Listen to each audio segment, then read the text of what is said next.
tasarım alanımız mutfağımızda ve bugün bu videoda sizinle mutfak turuyla karşınızdayım. Umarım keyifle izlersiniz. Mutfak gerekirse arkadaşlar, evde en çok vakit geçirdiğimiz alan mutfak olduğu için ben tasarım konusunda en yoğun mesaiyi mutfak tasarımına harcamış olabilirim. Çünkü zaten araştırmalarda bir mutfağın en az 15 yıl kullanıldığı yönünde. Tabii ki de bu dayanımı destekleyecek olan en önemli, hatta bence tasarım yaparken en üstte yazılması gereken kalemlerden biri ise mutfakta aksesuar seçimi.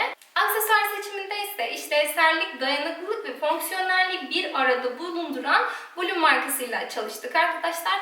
O yüzden bu Bloom'un kiler dolaplarını ben çok severek kullanıyorum arkadaşlar.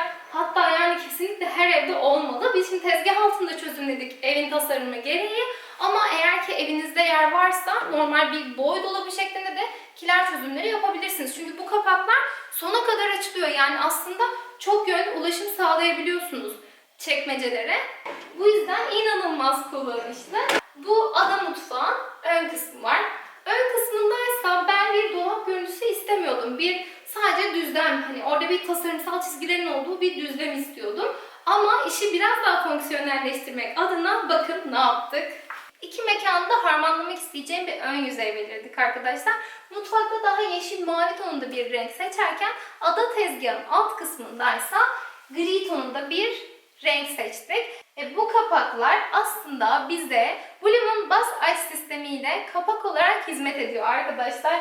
Hiçbir şekilde kulp olmadığı için sanki bir şey yokmuş gibi görülse de aslında basaçla burada saklama alanlarımız var. Oldukça bence fonksiyonel bir uygulama oldu bu da. Baktığınızda kiler dolabının arkasında da yine saklama alanımız var. Mutfak her ne kadar küçük olsa da doğru saklama ve stoklama alanlarıyla çok daha işlevsel bir sonuç elde edebilirsiniz arkadaşlar. Şimdi ise hazırlık, pişirme ve yıkama alanındaki detaylardan bahsetmek istiyorum size. Ev ve altı dolaptaysa Bloom'un elektronik açma destekli kapağından faydalandık arkadaşlar. Başak burçları beni çok iyi anlayacaktır. Burada elleriniz pis bir şekilde iş yaparken o çöpü atmanız gerekir ama kapağa dokunmak istemezsiniz. Her türlü konforsuz hareketten faydalanırsınız ya. İşte burada onu yapmaya hiç gerek kalmıyor. Çünkü sadece bir ayak desteğiyle çöpünüzü atıp yine bir ayak desteğiyle çöpünüzü kapatabiliyorsunuz arkadaşlar. Aynı zamanda şöyle, evimizin altındaysa geniş bir ev altı çekmeceden faydalandık. İşte burada el beziler ve benzeri işte çöp poşetidir gibi ıvır zıvırlarımızın bulunduğu bir çekmece alanı oluştu. Köşe çekmecelerinin iki yanındaysa Bloom'un şişelik çekmecelerinden faydalandık arkadaşlar. Pişirme alanının yanındaysa daha işte yağlar, sirkeler ve benzeri malzemeler, gıdaya yönelik malzemeler bulunurken yıkama alanının yanındaysa daha çok temizleme ürünleri bulunuyor arkadaşlar. Aslında burada görmediğiniz bir çekmece daha var. Birazdan tek bir hareketle ona da ulaşacağız. Ama baktığınızda bütün tasarım bir bütünmüş gibi gözüküyor dikkat ederseniz. Aslında öyle değil. Bakın buradaki sihir ne biliyor musunuz? Bir bas hareketiyle baz altı çekmecesine ulaşıyoruz.